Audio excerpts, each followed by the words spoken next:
So this morning, I want to share with you about elbows, about leaving and cleaving, and then finally choosing to serve. So first, elbows. You know, from up here, I have a very, very good view of all of you.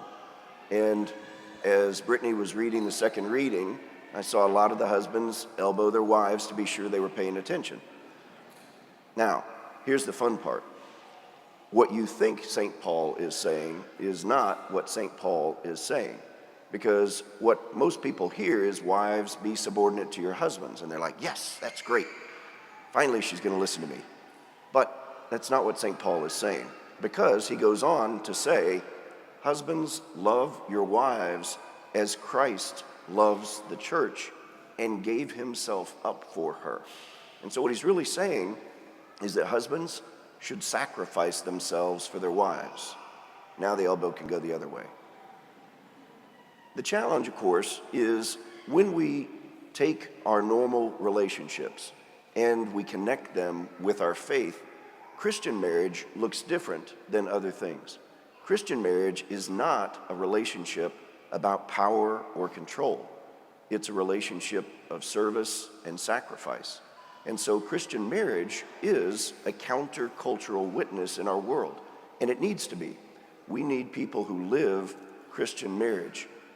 One of the questions that we ask a couple when they are preparing for marriage is, do you believe marriage to be a partnership of the whole of life based on mutual self-giving and ordered toward the good of you and your future spouse? Now, of course, the couples always say yes, not really fully understanding what that's going to look like. But what it looks like is that rather than a marriage being about one person being in control and another person being a follower, it's about mutually sacrificing for each other for the good of the other. And the good is ultimately to get each other to heaven. And that's why we call marriage a vocation, a sacrament, because it's a method, it's a means that God uses to lead people into heaven. And the way he does that is by inviting them to a sacrificial love. And that's what Christian marriage looks like. And that's why St. Paul uses that scripture from Genesis about leaving our father and mother and cleaving to the spouse. The leaving and cleaving is important because it's that cleaving, that glue, that allows a marriage to survive. Without that glue, marriage is just an interpersonal relationship, and it can end at any time. But that's not Christian marriage. Christian marriage is cleaving with a glue that helps that couple weather the challenges they will face together as a couple. And it is a challenge. But when a couple commit themselves to serving each other, to sacrificing for each other, it becomes this beautiful witness of God's love for his church. It becomes this beautiful image of what unconditional love can look like. It's only a glimpse, but it becomes that beautiful image.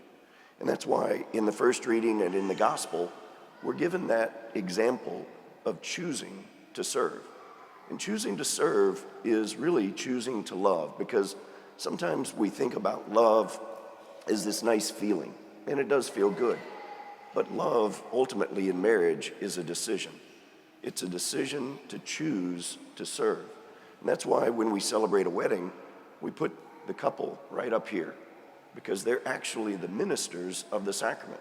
The priest or the deacon are just here as a witness of what this couple is ministering to each other.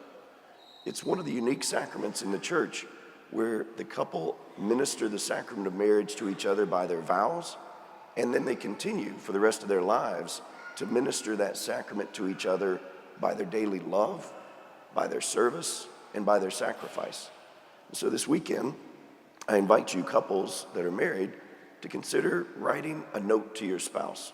See if you can find an example of where you noticed your spouse sacrificing for you, where you noticed your spouse serving you. Make sure they know it.